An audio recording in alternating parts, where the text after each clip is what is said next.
Assalamualaikum warahmatullahi wabarakatuh. Kali ini kita masuk pada pertemuan ketiga, di mana di sini kita membahas mengenai asal-usul kehidupan. Nah, yang perlu saya tekankan di sini adalah saya tidak akan terlalu dalam membahas mengenai asal-usul kehidupan. Di sini saya hanya akan membahas dasar teorinya saja. Nah, terkait dengan bagaimana pro kontra terkait dengan teori-teori tersebut, saya tidak akan menanggapinya pada mata kuliah ini. Saya tekankan, di sini kita hanya mencoba mempelajari teori-teorinya saja. Terkait dengan bagaimana keyakinan kalian terhadap teori-teori tersebut, itu dikembalikan kepada kalian sesuai dengan kepercayaan masing-masing ya. Jadi saya tekankan sekali lagi, di sini saya tidak akan terlalu mendalam membahas mengenai teori-teori tersebut, tapi di sini saya mencoba mengingat kembali dan menjelaskan kembali mengenai mungkin teori-teori tersebut mengenai asal-usul kehidupan sudah kalian pelajari ketika mungkin kalian sekolah SMA, khususnya anak IPA, berarti ini bukan teori yang bukan, maksudnya eh, tidak terdengar asing lagi teori ini. Saya akan coba bahas di sini. Nanti silakan dicermati dengan baik. Oke, saya ingin share screen. Di sini kita membahas mengenai asal-usul kehidupan ya. Oke, ya. Nah, di sini kita akan membahas mengenai asal-usul kehidupan, di mana materi berikut ini bertujuan untuk mengkaji dari mana atau bagaimana kehidupan itu muncul pertama kali di bumi. Kita sama-sama tahu bumi adalah planet ketiga dari 8 planet dalam tata surya, di mana kalau kita perkirakan atau berdasarkan dasar teori yang mungkin bisa kalian baca, itu umurnya kurang lebih 4,6 miliar tahun. Nah, di mana bumi itu mempunyai lapisan udara atau atmosfer yang kita kenal ya, dan medan magnet yang kita sebut dengan magnetosfer yang melindungi permukaan bumi dari radiasi matahari, sinar ultraviolet dan radiasi dari luar angkasa. Bumi memiliki suhu yang relatif hangat dibandingkan permukaan planet lain. Dan di mana 70,8% permukaan bumi itu biasanya diliputi oleh air. Nah, bayangkan, berarti hampir 100% lah ya. Jadi permukaan bumi kita itu diisi oleh air. Udara bumi itu terdiri dari 78% nitrogen, 21% oksigen, dan 1% uap air, karbon dioksida, dan gas lain.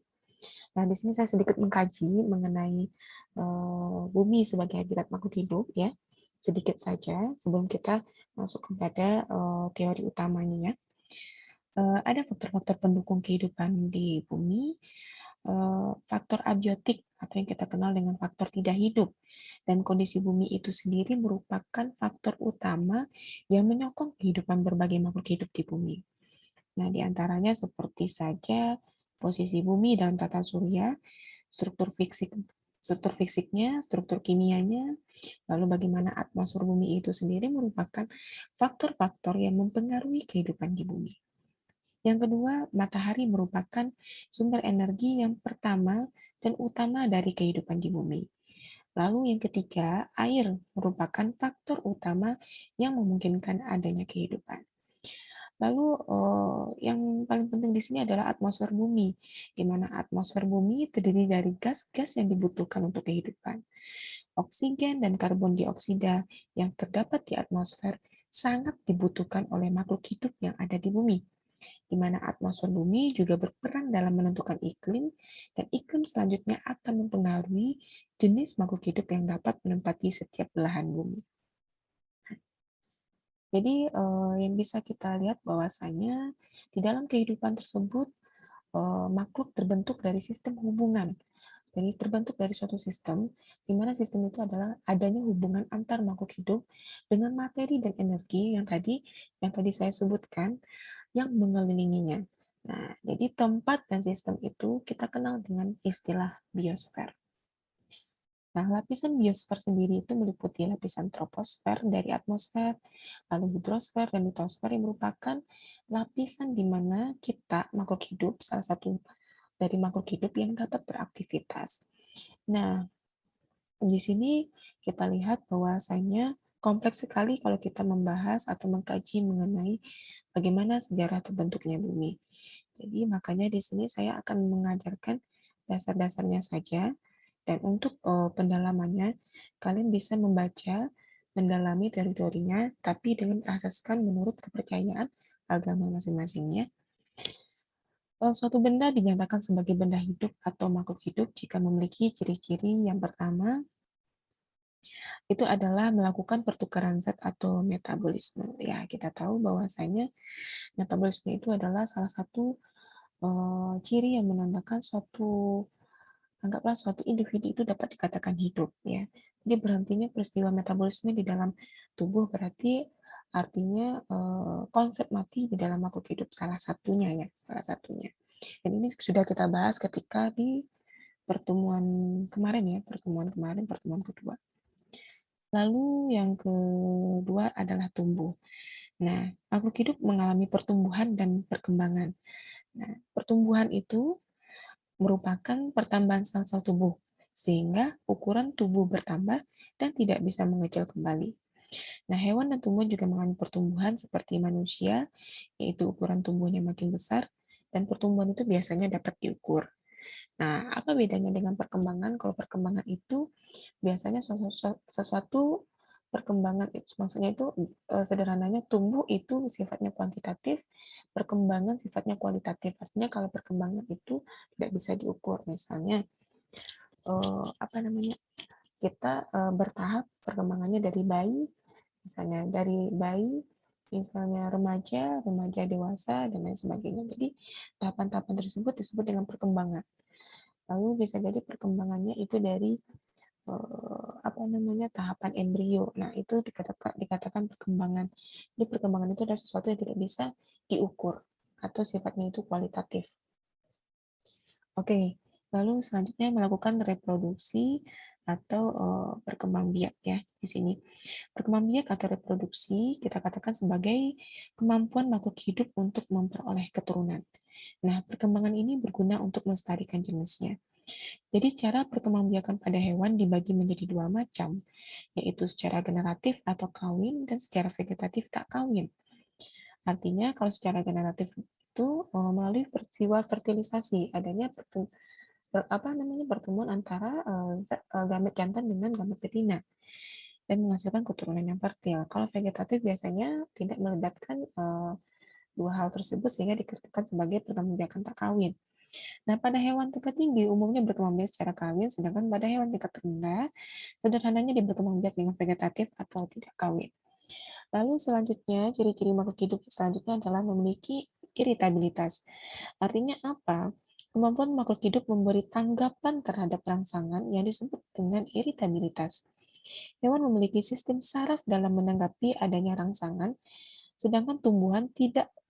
Nah, jadi artinya hewan dapat menanggapi adanya rangsangan, sedangkan tumbuhan tidak. Rangsangan dapat disebabkan oleh faktor luar tubuh, contohnya saja mata kita akan mengedip bila terkena cahaya silau. Contoh lain adalah reaksi rangsangan yang diterima hewan adalah misalnya anjing akan menegakkan telinganya bila mendengar suara asing dan sekelompok rusa akan berlari bila ada pemangsa yang mengintai. Lalu selanjutnya adalah memiliki kemampuan mengadakan adaptasi terhadap lingkungan. Nah, ini merupakan beberapa ciri daripada makhluk hidup, walaupun ada ciri yang lain, dan ini merupakan ciri-ciri penting yang menandakan suatu makhluk hidup itu dikatakan sebagai benda hidup. Oke, kita lanjut. Nah, kita masuk saja ke asal mula kehidupan bumi, ya.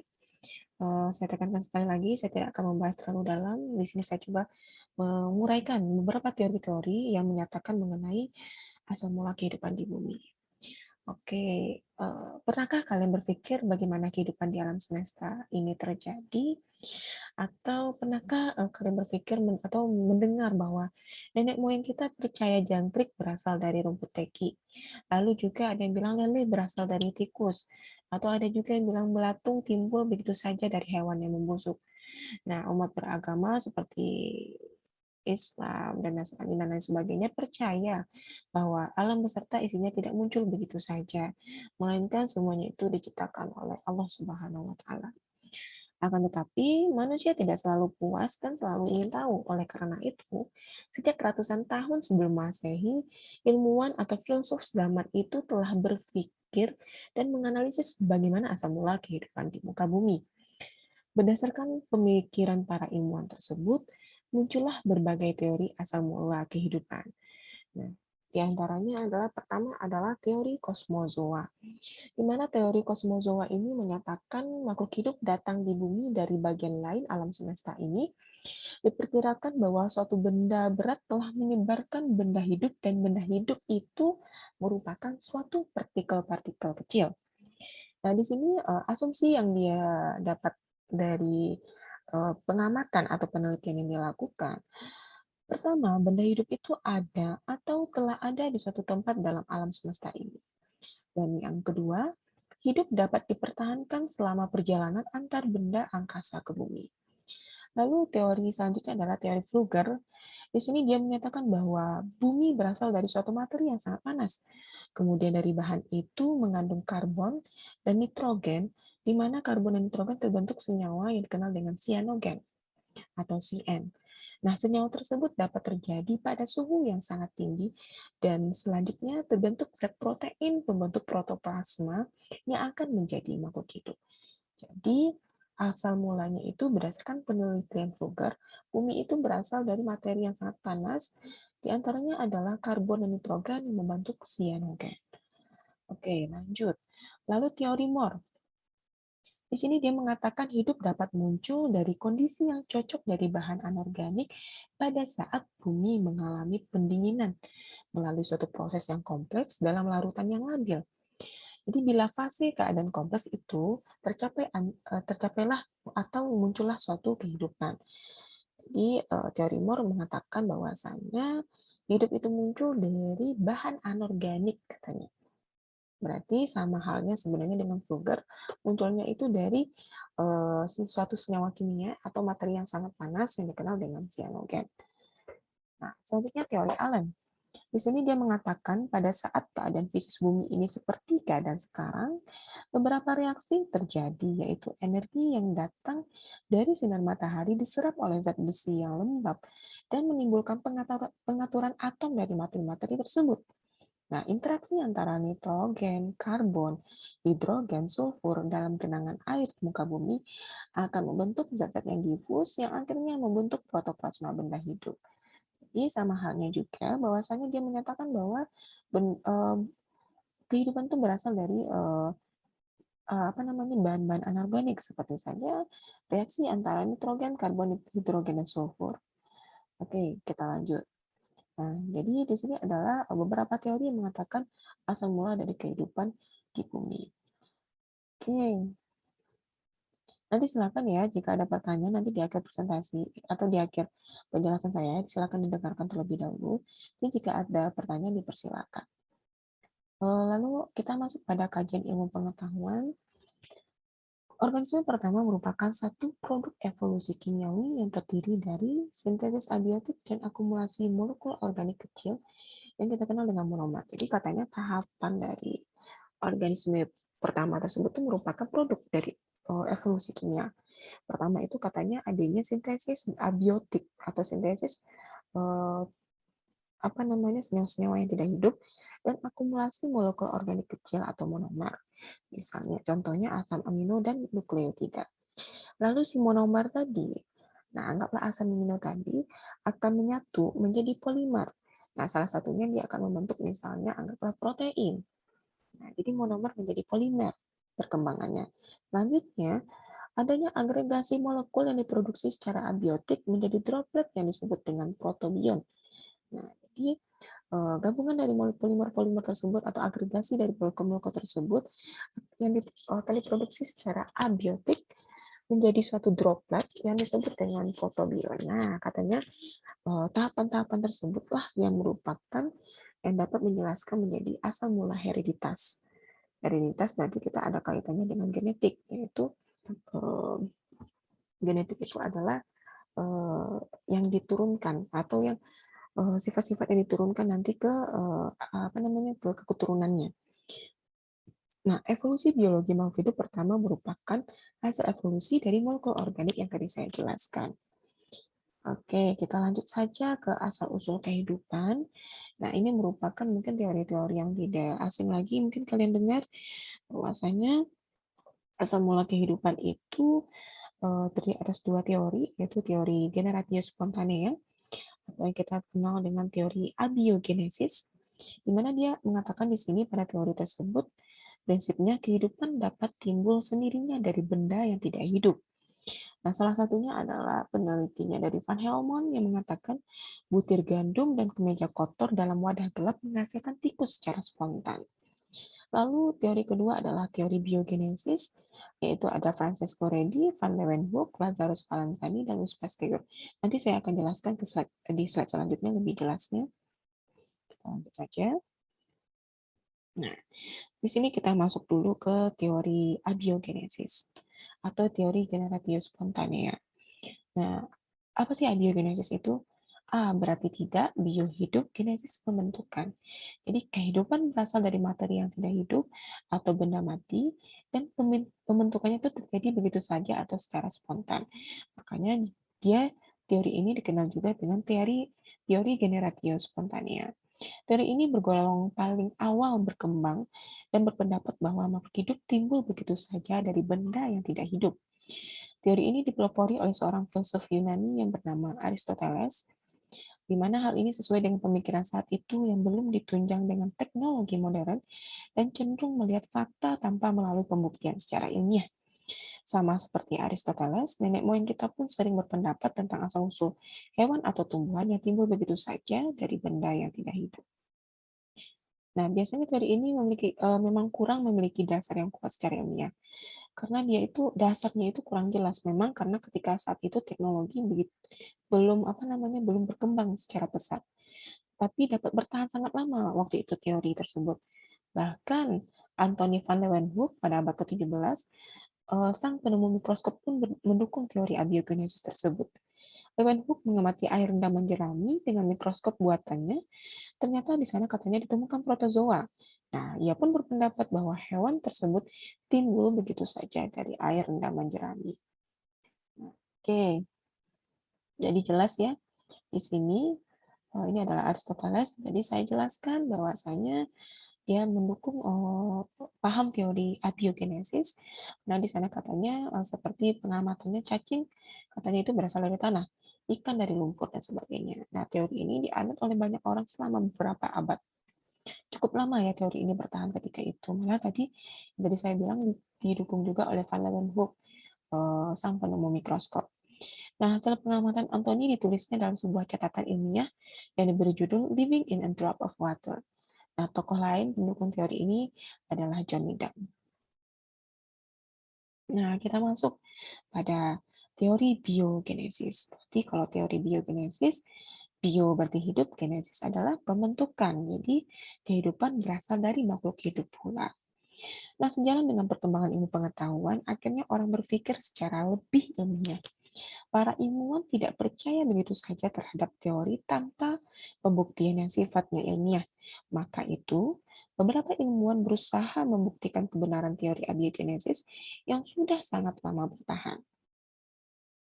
Nah, beberapa tokoh yang mendukung teori biogenesis adalah pertama adalah Francesco Redi, lalu Lazarus Spallanzani, dan Louis Pasteur. Nah, kita masuk pertama kepada Francesco Redi. Nah, untuk mengembangkan teori abiogenesis, Redi melakukan percobaan secara ilmiah. Dia berhasil membuktikan bahwa makhluk hidup tidak timbul begitu saja dari benda yang tidak hidup. Apa yang dilakukan oleh Redi? Percobanya cukup sederhana dan dapat Anda lakukan seperti berikut ini. Nah, pertama di sini kalau kita lihat, kita membuat sederhana saja. Kita menyediakan beberapa toples ya. Nah, toples yang pertama itu adalah kita kondisikan dia diisi sekerat daging dan dibiarkan terbuka ya. Diisi sekerat daging dan dibiarkan terbuka. Nah, ternyata akhir pengamatan dilihat bahwasanya dagingnya itu membusuk dan ditemukan banyak belatung atau larva lalat. Nah, samanya juga di sini juga dia menaruh apa ya, daging ikan ya, daging ikan, dan ternyata daging ikan itu juga membusuk yang mengundang si belatung tuh muncul, dan larva lalat juga muncul. Jadi di sini dapat kita lihat bahwasanya makhluk hidup itu berasal dari makhluk hidup pula. Lalu yang kedua, diisi sekerat daging ya, tapi ditutup rapat di sini ya, ditutup rapat, dan hasilnya daging tidak membusuk dan tidak ditemukan belatung, larva atau larva lalat. Jadi artinya apa? Tidak ada pemicu munculnya si belatung tadi atau larva lalat tadi, sehingga kondisi daripada sekerat daging yang ditaruh di dalam toples tersebut aman ya. Dan di sini juga dapat disimpulkan bahwa makhluk hidup berasal dari makhluk hidup pula, karena di sini si makhluk hidup karena ditutup rapat sehingga makhluk hidup lain tidak datang. Nah, itu yang dipegang paham oleh Francesco Redi. Lalu yang percobaan ketiga, kalau kita lihat, ini sih sekerat daging dan ditutup kain kasa. Nah, kalau kain kasa, kalau kita tahu itu kan masih ada apa namanya rongga udara kecil di kain kasa tersebut. Artinya di sana mengundang si daging untuk membusuk. Nah, membusuk ya, dagingnya membusuk, tetapi tidak ditemukan belatung atau larva lalat di sana karena ditampung oleh si kain kasa tadi ya. Oke, jadi bisa kita lihat bahwasanya di sini Redi bisa mengambil kesimpulan bahwa belatung tersebut berasal dari telur lalat ya, bahwa belatung berasal dari telur lalat. Terbukti bahwa kalau kita lihat tadi toples kedua dengan ketiga pada daging tidak mengandung belatung karena telur lalat tersebut tidak sampai ke permukaan daging. Nah, percobaan Redi atau teori biogenesis tersebut ternyata belum mampu menumbangkan teori abiogenesis karena beberapa ilmuwan masih mempertahankan teori tersebut. Seperti saja tadi yang saya bilang, John Needham menentang teori yang dikemukakan oleh Redi atau teori biogenesis. Ia berupaya membuktikan bahwa teori abiogenesis itu sudah benar, di mana Needham melakukan percobaan dengan cara merebus air kaldu untuk membunuh mikroorganisme dan memasukkannya dalam wadah dan ditutup rapat. Ternyata setelah beberapa lama timbul mikroorganisme dalam kaldu tersebut. Sehingga karena orang masih tidak percaya, akhirnya Lazarus Spallanzani mencoba melakukan penelitian yang kalau kita lihat hampir serupa dengan yang dilakukan oleh John Needham. Ya, di sini dia mencoba membuktikan bahwasanya teori biogenesis itu benar adanya. Spallanzani tidak setuju dengan hasil percobaan si Needham tadi karena ia mengetahui kelemahan percobaan yang dilakukan oleh Needham tersebut. Ia berpendapat bahwa rebusan kaldu yang dilakukan Needham itu kurang lama, sehingga belum semua mikroorganisme tersebut mati. Ia pun mencoba membuktikan kelemahan yang dilakukan Needham dengan cara berikut. Pertama, labu pertama itu diisi kaldu, ya, diisi air kaldu, dan dibiarkan terbuka. Jadi yaitu dipanaskan si kaldu tadi, habis itu didinginkan, tapi posisi bagian atasnya itu dibiarkan terbuka. Ternyata karena dibiarkan terbuka, ada mikroorganisme di dalamnya. Nah, lalu yang labu kedua sama, air kaldunya dipanaskan, tapi setelah dipanaskan ditutup rapat. Ternyata tidak muncul mikroorganisme di sana. Nah, artinya apa di sini? Kalau kita lihat di labu pertama itu air kaldu kan menjadi keruh ya, dan timbul bau dan mengandung banyak mikroba karena artinya dia dibiarkan terbuka sehingga memicu apa namanya mikroba muncul ya. Lalu yang kedua, air kaldu tetap jernih, tidak timbul bau dan tidak mengandung mikroba karena posisinya percobaannya itu labunya itu ditutup rapat. Jadi kalau kita lihat setelah dibiarkan beberapa hari ternyata timbul mikroorganisme pada labu pertama dan pada labu kedua maksudnya. Ia menjelaskan bahwa dalam kaldu sudah terdapat mikroorganisme yang berasal dari udara. Jadi ketika kaldu dipanaskan, mikroorganisme tersebut akan mati.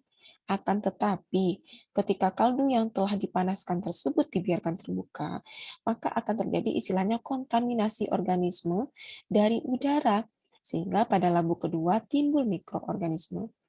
Apabila kaldu yang sudah dipanaskan tersebut ditutup rapat, labu pertama ya tadi timbul mikroorganisme. Apabila kaldu yang sudah dipanaskan tersebut ditutup rapat, ternyata bebas dari mikroorganisme seperti labu kedua. Ini membuktikan bahwa percobaan Needham tidak benar, dan ia pun mendukung teori biogenesis yang diprakarsai oleh Reddy tadi. Apakah setelah percobaan Spallanzani tersebut teori abiogenesis runtuh? Ternyata tidak. Untuk mengubah suatu teori yang sudah lama dianut itu tidak mudah, karena kita harus butuh penelitian-penelitian berulang yang memang hasilnya itu dapat meruntuhkan teori abiogenesis tersebut. Penganut paham abiogenesis masih mempertahankan teorinya dengan mengkritik percobaan Spallanzani yang menyatakan bahwa untuk timbulnya kehidupan perlu gaya hidup atau ada udara. Sedangkan dalam percobaan Spallanzani kaldu ditutup rapat. Sehingga muncullah peneliti selanjutnya yang ingin mencoba menyempurnakan penelitian Reddy dengan Spallanzani, yaitu adalah Louis Pasteur. Ya, dengan resistensi dari para penganut teori abiogenesis, para penganut aliran biogenesis terus mencoba mematahkan setiap bantahan yang diberikan oleh para penganut paham abiogenesis tersebut. Sehingga pada tahun sekitar 1863, Louis Pasteur mencoba menyempurnakan percobaan Spallanzani dengan mempertahankan adanya gaya hidup atau udara, yaitu menggunakan kaldu yang dipanaskan di dalam labu dan ditutup tabung berbentuk leher angsa. Nah, untuk lebih jelasnya nanti kita lihat di sini ya. Di sini labu leher angsa diisi air kaldu ya. Ternyata di sini dia dididihkan. Nah, air kaldu steril dalam keadaan jernih ya. Di sini kita coba dibiarkan beberapa hari dalam posisi tegak ya, tegak. Nah, ternyata air kaldunya tetap jernih di sini. Artinya bebas dari mikroba. Tapi jika misalnya si air kaldu tadi setelah dipanaskan dan dikeringkan, ternyata air kaldunya menjadi keruh dan penuh mikroorganisme. Jadi seakan air kaldu itu menyentuh udara luar melalui mulut pipa leher angsa ini ya, sehingga air kaldu berubah menjadi keruh. Oke. Artinya di sini kalau kita lihat setelah beberapa hari air kaldu pada percobaan tersebut dibiarkan. Ternyata kaldu tersebut tetap bening dan tidak timbul mikroorganisme kalau kita lihat di sini di labu pertama.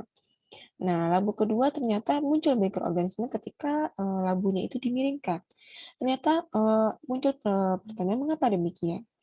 Karena mikroorganisme di udara tidak sampai dalam kaldu. Nah, sehingga kalau kita lihat di sini organisme yang ada di udara atau mikroorganisme tidak sampai ke air kaldu ya, karena tertahan oleh penutup yang berbentuk leher angsa ya. Jadi akan tidak ada celah untuk si mikroorganisme dari udara itu masuk. Nah, dengan demikian Louis Pasteur berkesimpulan bahwa semua kehidupan yang ada berasal dari kehidupan sebelumnya yang terkenal dengan teorinya adalah Omne vivum ex ovo, makhluk hidup berasal dari telur. Jadi vivum atau vivo itu adalah makhluk hidup, ovo atau ovum itu adalah telur. Jadi kalau vivum ex ovo, makhluk hidup berasal dari telur. Kalau omne ovum ex vivo berarti telur berasal dari makhluk hidup. Sedangkan omne vivum ex vivo, makhluk hidup berasal dari makhluk hidup. Ini adalah tiga teori yang terkenal oleh Louis Pasteur berdasarkan percobaan-percobaan yang telah dia lakukan. Oke. Akhirnya Pasteur berhasil dengan meyakinkan dapat menumbangkan teori generatio spontania atau teori abiogenesis. Pertanyaannya, dari mana asal mula kehidupan kalau semboyannya bahwa kehidupan berasal dari kehidupan sebelumnya? Jadi dengan mematahkan teori generatio spontania, malah timbul pertanyaan lagi, dari mana makhluk hidup pertama kali terbentuk?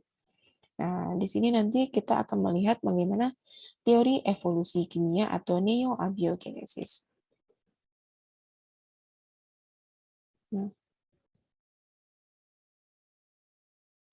Nah, di sini paling terkenal itu adalah sebelum kita membahas mengenai teori evolusi kimia, ada istilah hipotesis bubur primordial.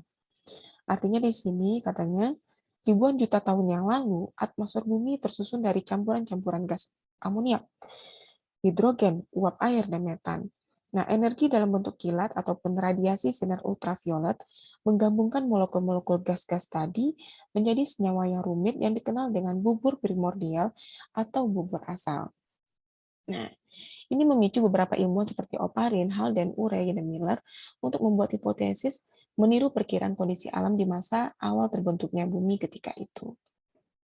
Oke, dengan banyak pertanyaan tentang asal mula kehidupan, para ilmuwan terus berpikir dan membuat teori baru. Kebanyakan ilmuwan percaya bahwa bumi kita itu berumur kurang lebih 4,5 miliar tahun. Selama 500 tahun pertama, lingkungan bumi terlalu labil untuk berkembangnya kehidupan di bumi. Hal ini karena masih banyaknya asteroid yang berjatuhan ke permukaan bumi, gempa bumi, dan badai yang disertai kilat yang ekstrim yang terus memborbardir bumi.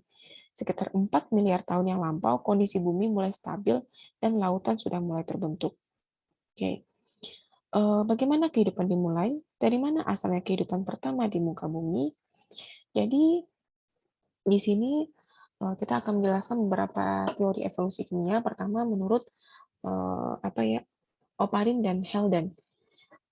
Di sini dia mengatakan bahwasanya eh, bumi primitif itu mendukung terjadinya reaksi kimia untuk mensintesis senyawa organik yang berasal dari prekursor anorganik di atmosfer dan lautan purbakala. Nah, di mana hal tersebut tidak akan terjadi pada bumi modern karena atmosfer sekarang banyak mengandung oksigen yang dihasilkan dari kehidupan fotosintetik. Nah, atmosfer memiliki lapisan ozon yang dihasilkan dari oksigen dan lapisan ozon menyaring sebagian radiasi ultraviolet. Jadi sebenarnya tahun 1920 dua ilmuwan tersebut yang bekerja secara terpisah berhipotesis bahwa laut yang baru terbentuk jadi laut baru yang baru terbentuk tersebut mengandung molekul sederhana yang melimpah. Molekul-molekul sederhana tersebut selanjutnya membentuk molekul yang lebih kompleks.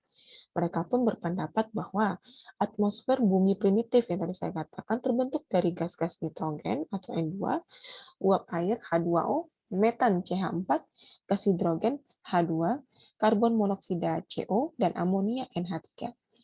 Molekul-molekul yang ada di atmosfer ya tersebut selanjutnya akan bereaksi satu sama lain dengan bantuan sinar matahari dan kilatan petir yang membentuk molekul-molekul organik sederhana.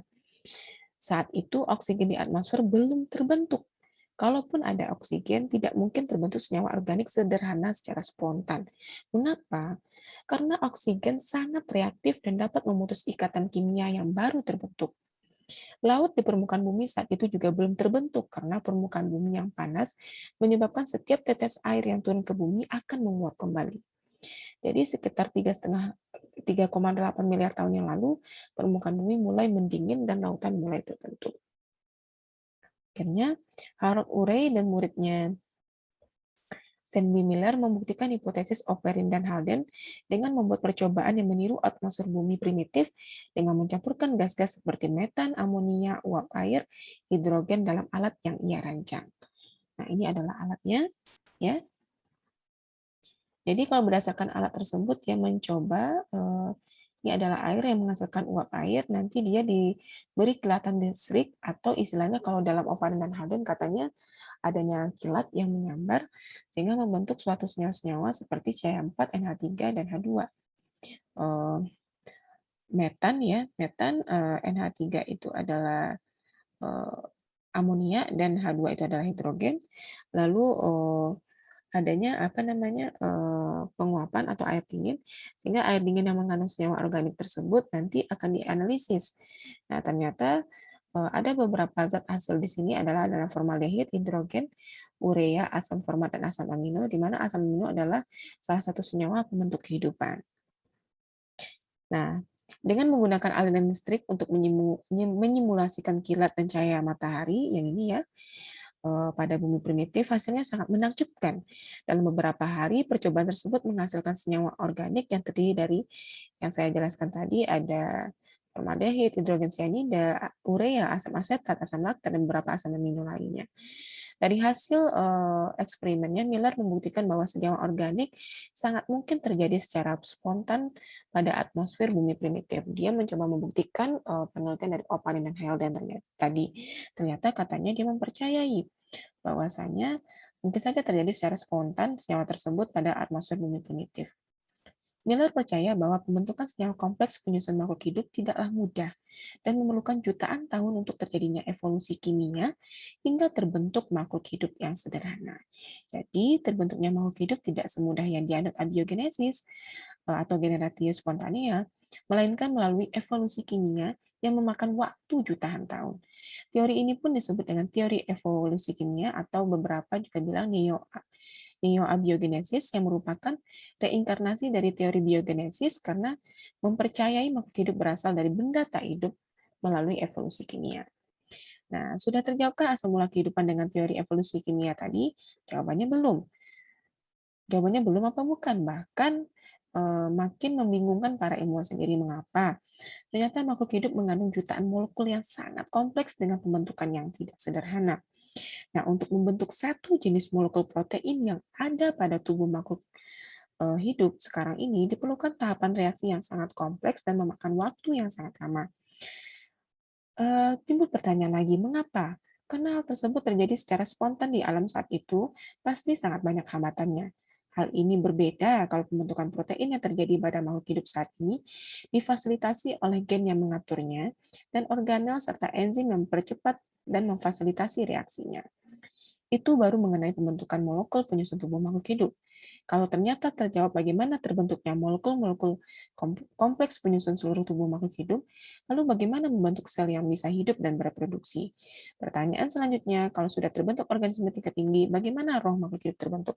Jadi sederet pertanyaan yang tidak dapat kita jawab sebenarnya ini, dan ini adalah butuh penelitian yang lebih mendalam, butuh kajian yang lebih mendalam, tidak hanya berdasarkan penelitian, tapi berdasarkan literatur-literatur atau buku-buku, atau mungkin berdasarkan kalau saya sendiri adalah saya beragama Islam berdasarkan kitab suci. Nah, kitab suci saya Al-Qur'an itu sudah menggambarkan beberapa cara bagaimana pembentukan bumi itu sendiri dan bagaimana awal mula kehidupan itu ada di sana semua. Sehingga bagi yang tertarik dengan hal tersebut silakan digali lebih dalam lagi sekali lagi sesuai dengan kepercayaan masing-masing dan yang perlu saya tekankan jangan terlalu menelan mentah-mentah apa yang kalian baca. Coba ditalaah, coba diteliti lagi, coba banyak membaca, sehingga nanti kalian bisa mengambil hal-hal yang baik atau positif dari apa yang kalian kaji tersebut. Oke. Lalu bagaimana kehidupan bermula? Katanya berasal dari pembentukan polimer hayati. Yang tadi saya bilang ya, dari monomer ke polimer, lalu dari polimer akan membentuk agregasi molekul yang kita kenal dengan protobion.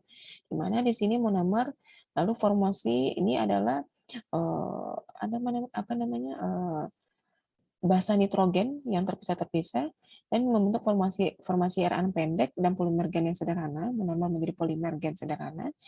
Lalu selanjutnya adanya perakitan rantai RNA komplemen tahap awal dalam replikasi dari gen awal. Jadi dia saling beragregasi dan saling agregasinya itu akan memunculkan sifat terhadap makhluk hidup itu sendiri. Oke, lalu selanjutnya adalah kerjasama molekular, di mana di sini kalau kita lihat RNA melakukan self replication atau perbanyakan sendiri, di mana self replicating RNA berperan sebagai template dalam pembentukan polipeptida. Jadi contohnya dalam pembentukan polipeptida itu berasal dari self replicating RNA. Lalu nanti akan terbentuk polipeptida, di mana polipeptida berperan sebagai enzim primitif yang membantu replikasi RNA tadi. Lalu ada pembentukan kantong membran sel, di mana di sini adalah gambar dari pembentukan butiran oleh polipeptida, di mana di sana kalau kita lihat adanya kerjasama molekuler di dalam sel yang tadi dijelaskan di dalam poin ketiga mengenai kerjasama molekuler. Oke, selanjutnya nanti kita akan mencoba masuk kepada evolusi, ya. Oke, kita masuk kepada evolusi. Ya. Evolusi dapat dibagi menjadi beberapa, yaitu adalah natural seleksi atau yang dikenal dengan seleksi alam, lalu ada yang dikenal dengan mutasi, ya. Mutasi ya, kalau kita tahu adalah biasanya disebabkan oleh perubahan nukleotida penyusunnya, atau bisa kita katakan mutasi gen itu adalah perubahan yang terjadi pada materi genetik di dalam sel. Perubahan materinya itu bisa membuat terjadinya perubahan sifat baik pada tingkat sel maupun pada makhluk hidupnya. Jadi pada orang yang mengalami mutasi gen, DNA di dalam sel akan mengalami perubahan, di mana mutasi tersebut bisa terjadi hanya pada DNA saja, atau meluas hingga ke kromosom yang melibatkan beberapa jenis gen. Lalu mikroevolusi atau evolusi dalam skala kecil atau perubahan dalam skala kecil. Oh, tadi saya lupa ya mengatakan evolusi itu adalah perubahan pada makhluk hidup dalam jangka waktu yang sangat lama. Nah, itu dikenal dengan apa namanya evolusi ya. Kita masuk kepada genetic drift. Nah, genetic drift ini kalau kita membahas mengenai genetic drift, kita kenal dengan istilah sebenarnya hanyutan genetik atau perbesaran genetik. Artinya di sini genetic drift itu adalah perubahan dalam frekuensi gen pada suatu populasi yang berukuran kecil akibat kejadian acak ya. Akibat kejadian acak. Nah, nanti ini akan kita coba bahas di bahasan mengenai genetika ya. Di sini saya tidak akan membahas secara lebih dalam mengenai genetic drift, lalu mengenai mutasi dan lain sebagainya. Nanti akan coba kita bahas di genetika itu sendiri. Lalu ada istilahnya gen flow. Gen flow itu adalah aliran gen, di mana aliran gen ini juga akan dipengaruhi oleh salah satunya oleh lingkungan ya, lingkungan. Nah, terbatasnya aliran gen juga disebabkan oleh lingkungan atau yang dikenal dengan barrier atau artinya penghalang oleh lingkungan itu sendiri. Nah, di sini juga kita akan coba bahas di apa namanya di bahasan mengenai genetika itu sendiri. Oke, lalu adanya non-random mating atau perkawinan yang terjadi secara tidak acak. Nah, tadi kalau misalnya genetic drift terjadi karena adanya apa ya perubahan akibat kejadian acak, sedangkan kalau non-random mating itu apa namanya perkawinan yang tidak acak. Mohon maaf, sebentar, saya izin dulu sebentar ya.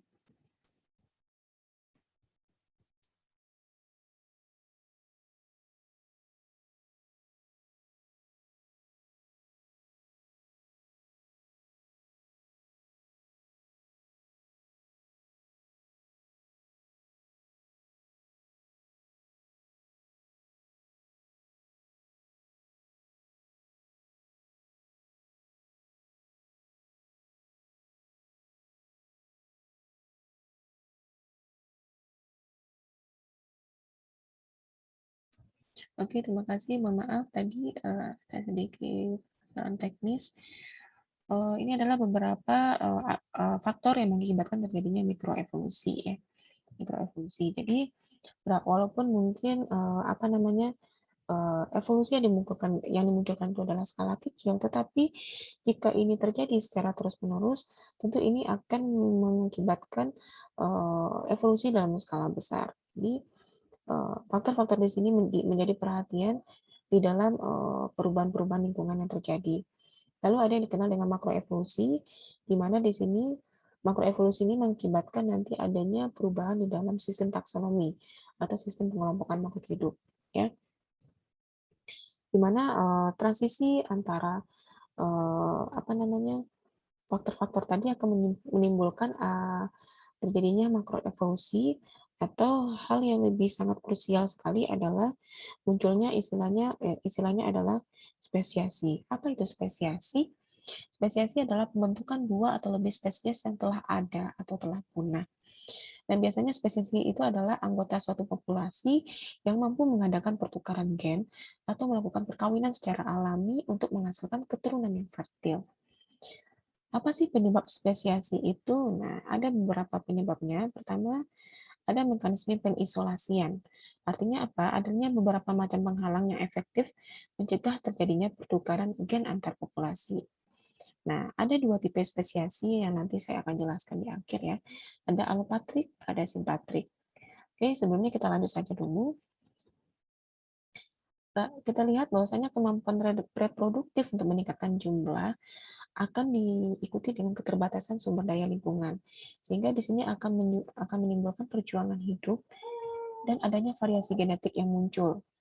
Nah, kedua hal faktor tersebut akan menimbulkan terjadinya seleksi alam dan perubahan lingkungan Dan semua faktor ini akan menimbulkan terjadinya evolusi. Jadi kalau kita lihat terjadi adanya proses yang sangat kompleks kalau kita membahas evolusi. Jadi tidak hanya kita membahas mengenai individunya atau objeknya, tapi kita juga akan melihat keterkaitannya dengan lingkungan. Nanti kita akan melihat bagaimana sejarah lingkungan itu sendiri atau sejarah perubahan lingkungan yang terjadi. Oke, kita lanjut. Nah, ini katanya merupakan asal-usul prokariot, berasal dari kumpulan senyawa-senyawa bersifat anorganik, lalu nanti dia akan membentuk monomer-monomer yang bersifat organik. Nah, gabungan dua ini akan membentuk polimer organik atau protenoid, dan akhirnya hasil agregasinya itu akan membentuk namanya protobiom. Protobiom ini sama dengan apa namanya ya, cikal bakal munculnya makhluk hidup, lalu nanti akan membentuk progenot atau sel purba. Nah, selanjutnya nanti akan proses yang kompleks ini akan menghasilkan sel prokariot purba. Nah, ini adalah asal-usul eukariot.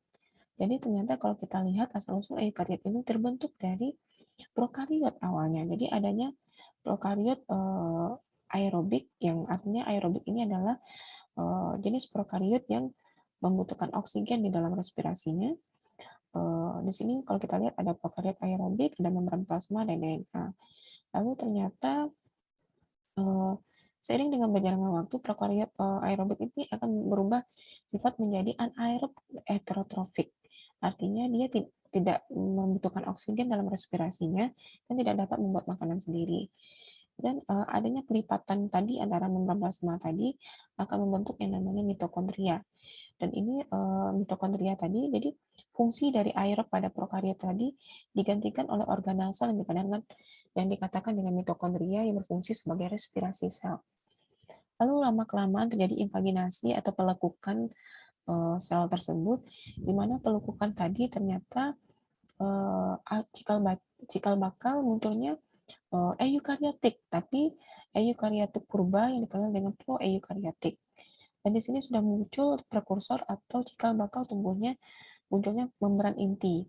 Nah, selanjutnya terjadi invaginasi di dalam sel itu sendiri yang membentuk organel-organel sel yang ada pada sel tumbuhan dan hewan yang ada pada saat sekarang, seperti mitokondria, ribosom, nukleus, dan lain sebagainya. Jadi ini adalah gambaran dari asal-usul prokariot dan asal-usul eukariot secara sederhana.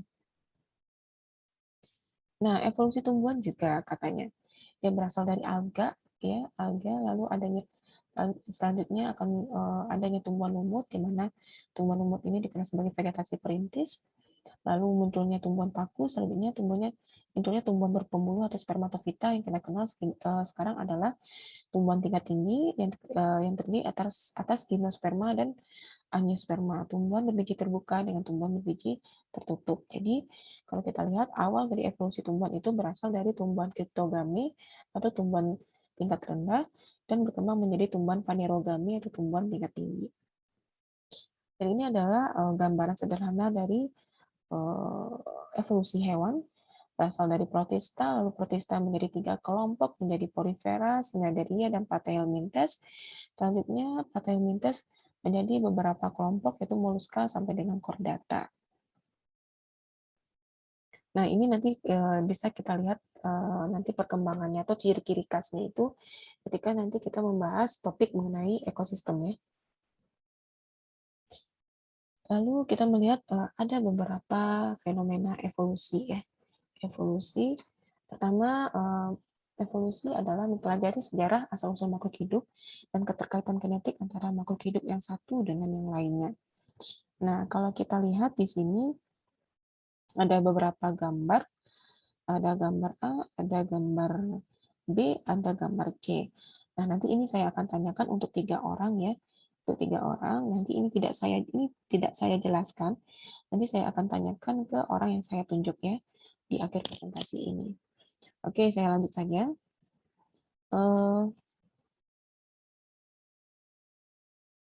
Ya, lanjut saja ke teori evolusi. Ya, teori evolusi sebelum Darwin ada yang dikenal dengan apa namanya teori skala alami, ada teori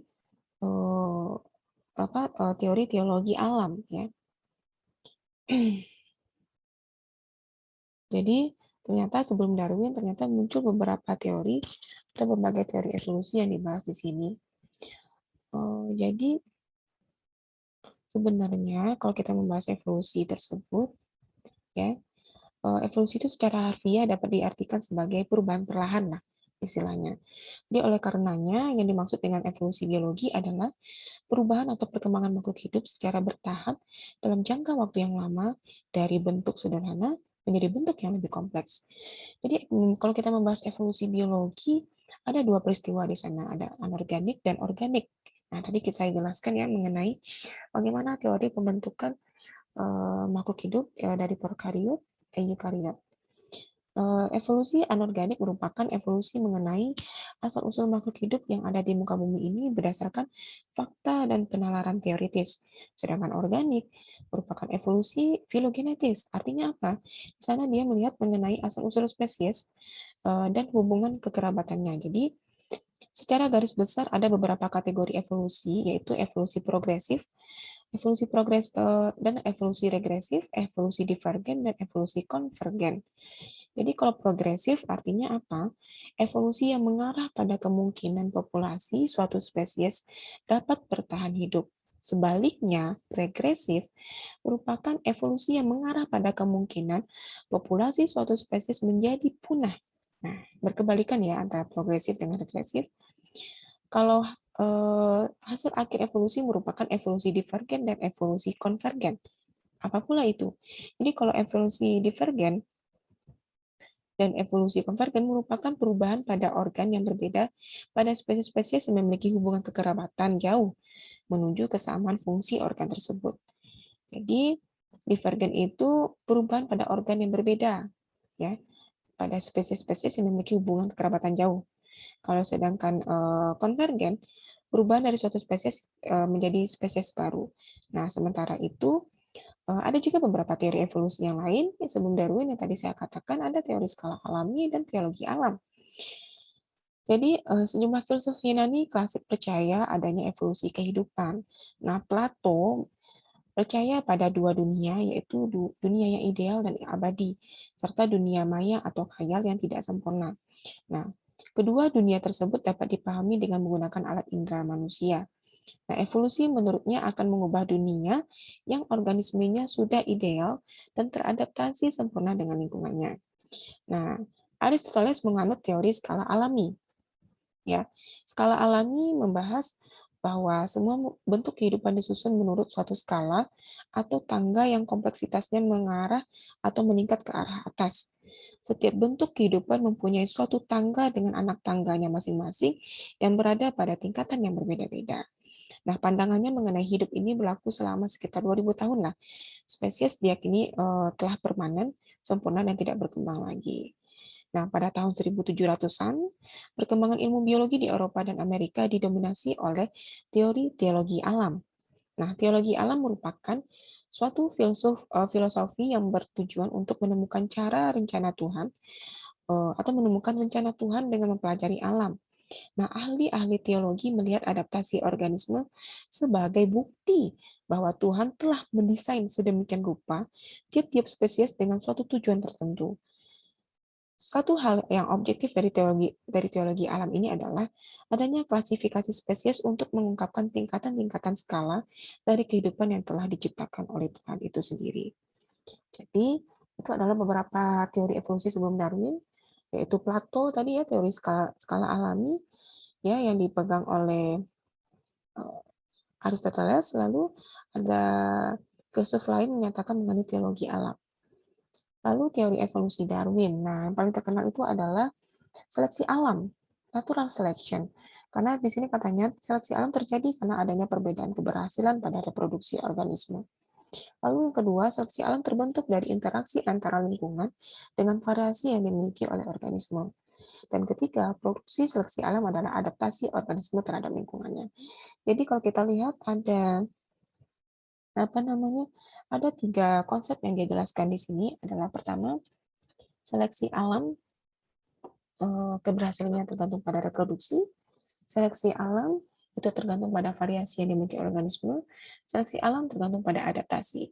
Jadi reproduksi, variasi, dan Adaptasi itu adalah konsep yang dijelaskan oleh Darwin mengenai seleksi alam atau natural selection. Nah, itu kalau kita lihat bukti-buktinya banyak yang dinyatakan oleh Darwin, misalnya saja mengenai perbedaan paruh ya, paruh burung finch, lalu perbedaan apa namanya kura-kura pada berbagai tempat, berbagai lokasi. Nanti saya jelaskan beberapa teori Darwin ini dan lain sebagainya. Jadi di sini yang mungkin kita lihat ini adalah konsep-konsep teori memang terlihat pada kondisi makhluk hidup di mana ketika misalnya si organisme tidak mampu beradaptasi maka dia tidak bisa survive di lingkungan dan akan mendekati yang namanya kepunahan. Oke, kita lanjut. Sebentar. Nah, di sini ya, iguana laut dan variasi burung finch yang ditemukan Darwin di Kepulauan Galapagos. Jadi kalau kita lihat burung finch itu paruhnya berbeda-beda. Karena apa? Karena jenis makanannya berbeda. Sehingga kalau kita lihat jenis makanan itu juga akan menentukan kemampuan suatu makhluk hidup untuk dapat beradaptasi. Nah, kalau misalnya dia mampu beradaptasi dengan jenis makanan yang dia dapatkan kali ini, maka dia dapat survive di lingkungan. Nah, ada beberapa teori evolusi Darwin, Weismann, dan Lamarck ya. Teori evolusi Weismann versus Darwin. Weismann menguatkan teori Darwin, di mana katanya gen untuk leher panjang jerapah itu bersifat dominan, sedangkan gen untuk leher pendek bersifat resesif. Nah, lalu teori evolusi Lamarck versus Weismann. Weismann berpendapat bahwa perubahan sel tubuh akibat pengaruh lingkungan tidak diwariskan kepada lingkungannya. Di sini dia mencoba mengawinkan tikus kalau tidak salah dengan ekor yang dipotong dengan ekor yang tidak dipotong. Ketika dikawinkan ternyata hasilnya anaknya tetap menghasilkan ekor yang anak yang memiliki ekor. Nah, artinya katanya di sini bahwasanya perubahan sel tubuh itu tidak akibat pengaruh lingkungan itu tidak diwariskan kepada keturunannya. Nah, sedangkan Lamarck berpendapat sebaliknya. Lamarck mengatakan bahwasanya perubahan sel tubuh itu dipengaruhi oleh lingkungan ya. Teori kalau kita sedikit saya jelaskan mengenai teori si Lamarck ini ya, ini cuma sebagai apa saja flashback mengenai apa yang telah kalian pelajari. Kalau Lamarck katanya di sini dia berisi dua gagasan utama. Pertama, gagasan use and disuse atau digunakan dan tidak digunakan. Kata Lamarck, bagian tubuh yang digunakan secara intensif untuk menghadapi suatu lingkungan tertentu akan menjadi lebih besar dan kuat. Sementara bagian tubuh yang jarang digunakan itu akan mengalami kemunduran. Kedua, sifat atau ciri-ciri yang diperoleh dari lingkungan dapat diwariskan kepada keturunannya. Pada konsep warisan sifat ini, modifikasi pada organisme yang diperoleh selama hidupnya akan diwariskan kepada keturunannya. Awalnya nenek moyang jerapah itu berleher pendek. Leher jerapah mengalami pemanjangan untuk menjangkau daun yang lebih tinggi di pohon. Akibatnya, penjuluran leher yang terus-menerus, leher jerapah menjadi panjang, jerapah dengan leher panjang diwariskan pada keturunannya. Nah, inilah yang ditentang oleh Weismann. Nanti berdasarkan penelitiannya, karena katanya itu tidak masuk akal. Karena berdasarkan hasil penelitiannya, hasilnya itu tidak sesuai dengan apa yang dikatakan oleh Lamarck. Artinya, teori Lamarck dibantah atau runtuh oleh penelitian yang dilakukan oleh Weismann. Kalau Darwin itu dia beberapa teorinya itu dikemukakan berdasarkan hasil pengamatannya selama berlayar dengan kapal Beagle ke Kepulauan Galapagos. Dia juga melakukan studi berbagai ilmu di sana. Setelah melalui pengamatan dan kajian mendalam, Charles Darwin mengemukakan teori evolusinya dalam buku, kalau nggak salah saya, on the Origin of Species by Means of Natural Selection, atau asal mula spesies yang terjadi melalui seleksi alam.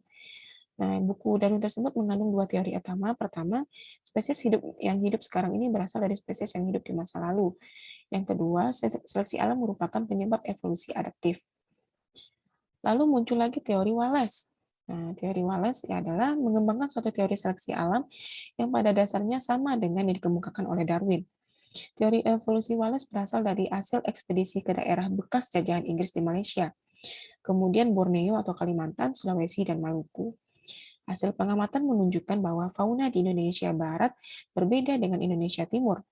Nah, pengamatan yang lain tentang hukum alam yaitu terjadinya persaingan antar individu, intra atau interspesies, atau dikenal dengan survival of the fittest, atau kemampuan mereka bersaing antar individu.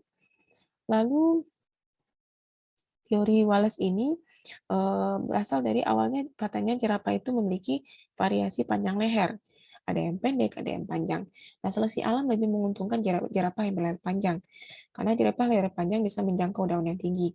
Dia bisa survive, bertahan hidup, sedangkan yang leher pendek tidak bisa survive. Jerapah leher panjang diwariskan kepada keturunannya. Pada generasi berikutnya, leher panjang tetap bervariasi, tapi didominasi oleh jerapah berleher panjang. Itu adalah pengamatan dilakukan oleh Wallace yang mendukung pendapat Darwin. Nah, teori evolusi Weismann.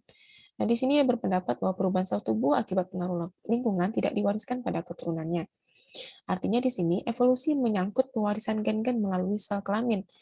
Hal ini bermakna bahwa evolusi berkaitan dengan gejala seleksi alam terhadap faktor genetik. Jadi, di sini Weismann mengatakan faktor genetik memberikan peran penting terhadap sifat yang diturunkan kepada keturunannya. Ya, itu beberapa teori bahwasanya di sini jelas teori ini jelas bahwasanya pertanyaan-pertanyaan tersebut bisa terbantahkan dengan penelitian yang lebih lanjut yang didasarkan dengan teori-teori yang kuat, ya. Dan teori Darwin yang mungkin yang kita lihat di sini adalah yang bisa kita tarik benang merahnya adalah bahwasanya seleksi alam itu, natural selection itu memang terjadi. Ya, memang terjadi karena itu tergantung pada bagaimana suatu individu dapat berhasil beradaptasi di mana di lingkungan dia berada. Lalu dari teori evolusi ini yang dapat kita tarik benang merahnya adalah sifat dari keturunan itu memang diturunkan dari induknya, ya, bahwa di sana ketika adanya pertemuan sel kelamin gamet jantan dan betina, di sana terjadi adanya terjadi adanya perubahan-perubahan genetik atau pencampuran genetik antara si gamet jantan dengan gamet betina. Jadi kadang kita ada yang cenderung didominasi oleh sifat ibu, ada yang beberapa bagian dari anggota tubuh kita itu cenderung mirip ke ayah karena gen-gennya itu memang adanya percampuran antara gen gamet jantan dengan gen gamet betina. Nah, ini beberapa petunjuk evolusi, ada proses fisika dan kimia. Di sini masih terbantahkan juga, ini tidak bisa dipastikan juga mengenai fosil laba-laba yang terperangkap dalam getah pohon. Tapi beberapa percaya bahwasanya itu adalah fosil laba-laba pada ratusan juta tahun yang lalu yang dijadikan sebagai dasar dalam menerangkan mengenai evolusi itu sendiri. Lalu perbandingan morfologi dilihat dari divergensi dan konvergensi morfologi dan struktur homolognya, bagaimana adanya perkembangan persamaan antara beberapa embrio dan lain sebagainya, nanti saya akan lihatkan.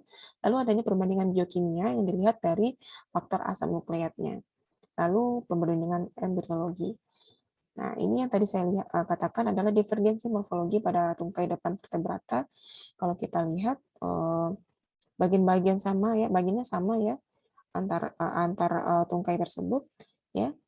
Bagiannya sama ya, 1, 2, 3, jadi bagian itu sama, adanya divergensi morfologi pada tungkai depan vertebrata. Lalu adanya konvergensi morfologi pada ikan hiu, penguin, dan lumba-lumba. Kalau kita lihat, ikan tidak berahang ya, terdiri atas ikan bertulang rawan dengan nenek moyangnya ya, reptil penjelajah daratan. Nah, di sini kalau kita lihat ada konvergensi morfologi seperti sirip. Nah, ini pada ikan bertulang rawan ada sirip pada bagian dada depan, kalau pada penguin ada sirip yang berasal dari sayap, lalu pada lumba-lumba ada sirip berasal dari tungkai depan. Jadi adanya konvergensi morfologi pada ikan hiu. Lalu di sini tadi saya lihat katakan bahwasanya ini divergensi morfologi. Nah, kalau kita lihat bagian-bagian daripada tungkai depannya itu sama. Ada palang, ada metakarpal, ada karpal, ada radius dan ulna, dan ada humerus. Lalu adanya perbandingan embriologi. Kalau kita lihat tahapan-tahapannya itu hampir sama, sehingga di sini dapat menjelaskan mengenai petunjuk daripada evolusi itu sendiri. Lalu adanya organ sisa. Nah, organ sisa seperti pada ular itu adanya tulang kaki yang ada pada tulang dadanya, lalu pada kuda adanya jari-jari yang tereduksi, lalu pada kita adanya umbai cacing atau usus buntu yang kita lihat, yang kita kenal sekarang, yang malah fungsinya itu sekarang belum dapat dikatakan secara pasti, ya. Nah, itu merupakan petunjuk-petunjuk dari evolusi. Nah, ini adalah perkembangan daripada kuda dari tahapan Eosen sampai pada kuda sekarang, ya. Ada beberapa mekanisme evolusi, yaitu mutasi yang tadi saya bilang dan rekombinasi gen menimbulkan variasi genetik. Nah, variasi genetik tadi yang tadi dikatakan oleh Darwin akan memunculkannya bagaimana sistem adaptasi pada makhluk hidup, lalu adaptasi juga akan memunculkan yang namanya spesiasi. Ya. Angka laju mutasi tergantung pada banyaknya gen yang bermutasi dari seluruh gamet yang dihasilkan satu individu pada suatu spesies. Jadi perbandingan itu sekitar 1 sampai 100.000 ya. Peluang terjadinya mutasi itu yang menguntungkan itu sekitar 1 sampai 1000. Jadi kecil kemungkinan ya.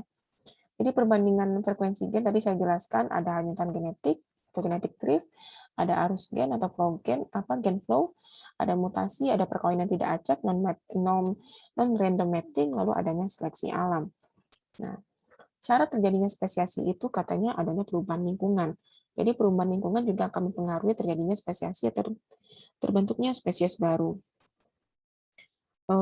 Lalu adanya relung. Relung itu adalah status fungsional dari suatu makhluk hidup. Jadi ketika misalnya status fungsionalnya tersebut hanya spesifik pada fungsi tertentu, maka akan terjadinya spesiasi. Lalu adanya keanekaragaman suatu kelompok organisme. Nah, membahas mengenai spesiasi, spesiasi itu ada beberapa mekanisme pengisolasian. Ada yang dia terisolasi secara geografis, ada dia terisolasi secara reproduksi. Nah, di sini kalau kita lihat nanti ada beberapa isolasi yang harus kalian tahu, yaitu ada isolasi alopatrik atau spesiasi alopatrik. Spesiasi alopatrik adalah terjadinya spesiasi alopatrik berhubungan dengan isolasi geografis yang tadi saya bilangkan, yang disebabkan oleh adanya penghalang-penghalang atau barier geografis. Lalu spesiasi simpatrik terjadinya di antara dua kelompok dalam lingkungan yang sama. Nah, spesiasi tipe ini melalui beberapa cara. Pertama, adanya isolasi tingkah laku yang dapat mencegah terjadinya reproduksi. Yang kedua, adanya isolasi ekologis yang dapat menyebabkan isolasi reproduksi yang kemudian diikuti dengan spesiasi jika anggota-anggota populasi menempati habitat yang berbeda. Lalu ada juga isolasi musiman, merupakan isolasi yang disebabkan oleh perbedaan masa aktif reproduksi anggota-anggota populasi dalam satu tahun. Lalu yang keempat, adanya isolasi mekanis terjadi pada hewan atau tumbuhan yang reproduksinya dihambat oleh letak atau struktur alat kelamin yang tidak sesuai dengan pasangannya, meskipun berasal dari satu spesies. Lalu ada yang dikenal dengan isolasi gamet, mengisolasi organisme-organisme yang matang secara reproduksi pada waktu yang sama, tetapi ketidaksesuaian fisiologis gamet-gamet mencegah terbentuknya hibrid. Nah, ada yang dikenal dengan isolasi hibrid, terjadi ketika dua organisme yang berbeda melakukan perkawinan. Nah, itu merupakan beberapa hal yang bisa saya jelaskan mengenai spesiasi. Nah, sampai di sini jika ada yang ditanyakan dipersilakan. Saya menerima pertanyaan-pertanyaan dari kalian. Nanti saya akan bertanya juga. Tadi ada 3 hal yang saya tanyakan mengenai gambar yang saya tampilkan di slide PPT saya, dan juga ada nanti sekitar 3 pertanyaan lagi terkait dengan fungsi yang saya tanyakan ke kalian, yang wajib kalian jawab. Tenang, ini merupakan nilai. Jadi yang bertanya dan yang saya tanya itu nanti akan dapat nilai. Nah, tugasnya adalah di sini adalah bagaimana kehidupan bermula yang kita lihat dari aspek stromatolith dan fosil prokariota. Jadi silakan bikin paper mengenai topik ini. Cukup bikin formatnya cukup bikin cover saja, cover judul, nama NPM, dosen pengampu, lalu lambang UNB serta fakultas dan universitas serta tahun, dan nanti langsung saja ke isi topik yang kalian bahas. Jangan lupa bikin citasinya, lalu nanti bikin daftar pustakanya. Ingat, jangan sifatnya copy paste karena saya gampang melihat suatu tugas itu di copy paste atau tidak. Ya, jadi tolong serius dalam membuat tugas, dan tugas ini saya kasih waktu sampai hari Kamis, ya, sampai hari Kamis. Silakan nanti share di Google Classroom, saya akan kasih kodenya, ya.